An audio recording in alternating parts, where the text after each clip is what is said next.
گنیٹ پرسل کا رجحان ہمیشہ سے ہی فیشن کی طرف تھا، لیکن اسے پیشہ بنانے کے بارے میں انہوں نے کبھی سوچا نہ تھا۔ میں 13 سال تک وکالت کے شعبے سے وابستہ رہی۔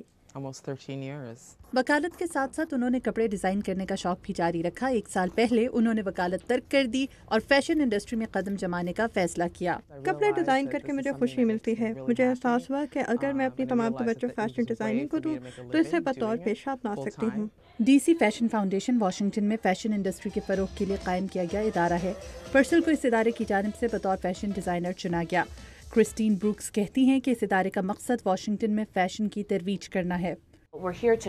ہم ڈی سی فیشن فاؤنڈیشن کے ذریعے مقامی فیشن ڈیزائنرز کو متعارف کرانا چاہتے ہیں تاکہ وہ ملکی سطح پر کامیابی حاصل کر سکیں۔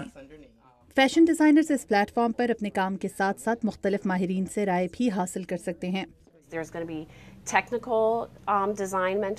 یہاں پر نہ صرف فیشن انڈسٹری سے متعلق ماہرین ہوں گے بلکہ وہ لوگ بھی ہوں گے جو واشنگٹن کے ان ڈیزائنرز کا کام متعارف کرانے کے لیے مارکیٹنگ اور سوشل میڈیا کے حوالے سے مدد کر سکیں۔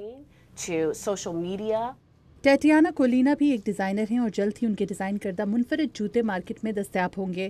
جوتوں کا کاروبار کرنے کا خیال انہیں 4 سال پہلے آیا۔ میں نیو یارک اور لاس ویگس میں جوتوں کی مختلف دکانوں پر گئی، پھر میں نے مختلف لوگوں سے رابطہ کیا جو میرے لیے جوتے بنا سکیں۔ مجھے اس میں بہت مشکلات کا سامنا کرنا پڑا۔ گو کہ پرسل اپنے ملبوسات مارکیٹ میں متعارف کرا چکی ہیں، لیکن وہ ڈی سی فیشن فاؤنڈیشن کا حصہ بننے کے لیے پرجوش ہیں۔ واشنگٹن میں فیشن کی انڈسٹری کے فروغ کے لیے اور مقامی ڈیزائنرز کے کام کو سامنے لانے کے لیے یہ ایک بہترین پلیٹ فارم ہے۔ کرسٹین بروکس بھی اس حوالے سے پر امید ہیں۔ ہم چاہتے ہیں کہ اس پلیٹ فارم کے ذریعے لوگوں کو بتا سکیں کہ ڈی سی کی فیشن انڈسٹری کسی سے کم نہیں۔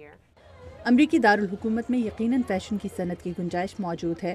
ایک حالیہ جائزے میں سامنے آیا ہے کہ واشنگٹن میں رہنے والے امریکی کپڑوں اور جوتوں پر کسی دوسری ریاست میں رہنے والے امریکی کی نسبت 2 گنا زیادہ خرچ کرتے ہیں۔